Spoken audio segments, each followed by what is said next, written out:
से चेक करेंगे first pin.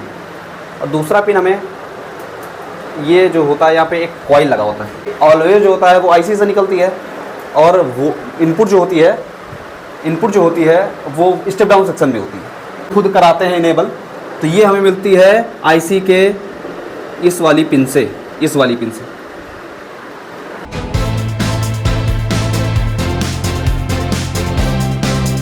Hello guys, मेरा नाम है Utkarsh Trivedi from A to Z technical institute, और आज हम बताएंगे आपको USB पोर्ट या USB सेक्शन में वर्किंग प्रोसेस क्या होता है।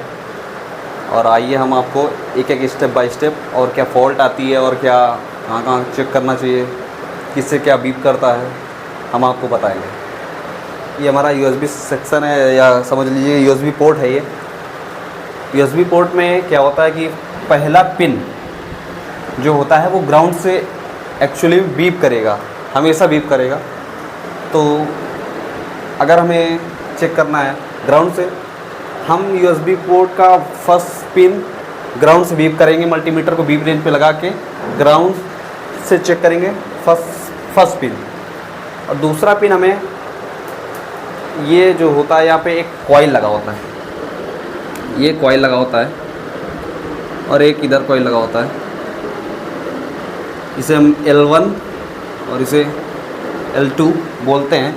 मान लीजिए मैंने नाम रख दिया जिसे कि L1 और L2। तो ये हो गया RX और ये हो गया TX।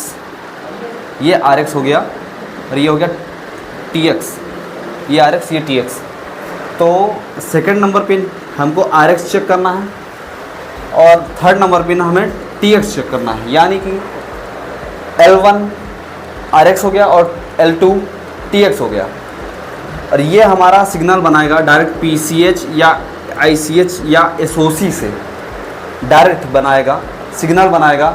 या हमें कह लीजिए कि एक वोल्टेज जो कि ICH PCH से RX और TX के जरिए L2 और L1 होके 2 नंबर पिन और 3 नंबर पिन पे पहुंचती है।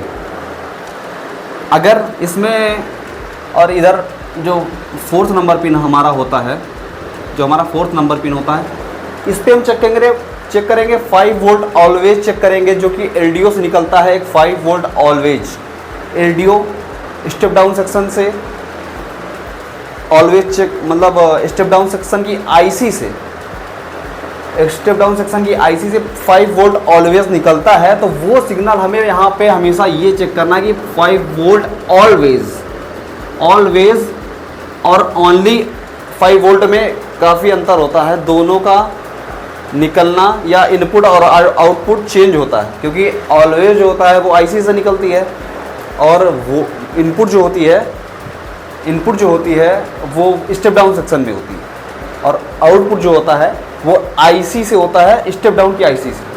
और इसे हम बोलेंगे, क्योंकि ये 5 वोल्ट ऑलवेज इसलिए इसे बोला जाता है क्योंकि ये IC से निकलता है, और सीधी सी बात है। और 5 वोल्ट जो सिंपल 5 वोल्ट होगा वो निकलेगा हमारे मात्र स्टेप डाउन सेक्शन से। तो हमें 4 नंबर पिन पे हमेशा 5 वोल्ट ऑलवेज चेक करना ही करना है, और हमें ये याद रखना कि ऑलवेज ही चेक करना है। ऑलवेज के अलावा, क्योंकि 5 वोल्ट तो आपको मिल सकता है लेकिन ऑलवेज का नहीं मिलेगा आप, क्योंकि वो बीप, अगर आप बजर रेंज पे फोर्थ पिन और ऑलवेज IC का जो ऑलवेज वाला पिन होगा उससे अगर आप बीप कराएंगे तो बीप साउंड आएगा, और इसी से पता चलता है कि ये 5 वोल्ट ऑलवेज है, ये पता चलेगा। और एक यहाँ पे कैपेसिटर भी लगा होता है, ये यहाँ पे आके ये लाइन गई है, यहाँ पे एक कैपेसिटर लगा होता है, और ये हो जाता है ग्राउंड, ये ग्राउंड हो जाता है। ये है C+C1 कैपेसिटर 1। तो और इसके आगे एक तो ग्राउंड हो गई इसकी एनर्जी, और एक आती है IC पे, या बोल लीजिए कि USB सेक्शन की IC जो होती है उस पे। तो ये IC पे आ जाती है हमारी 5 वोल्ट ऑलवेज, और इधर से हमें इनेबल सिग्नल मिलता है। इनेबल सिग्नल मिलता है, या हम लोग खुद कराते हैं इनेबल। तो ये हमें मिलती है IC के इस वाली पिन से इनेबल हम इस पिन से कराते हैं। और जो ये पिन होता है हमारा, यहाँ से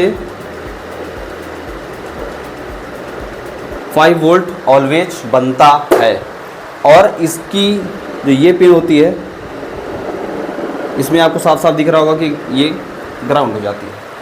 और ये जो एक लास्ट की जो इसकी पिन होती है, ये पिन, ये होती है एनसी मतलब नॉट कनेक्टेड।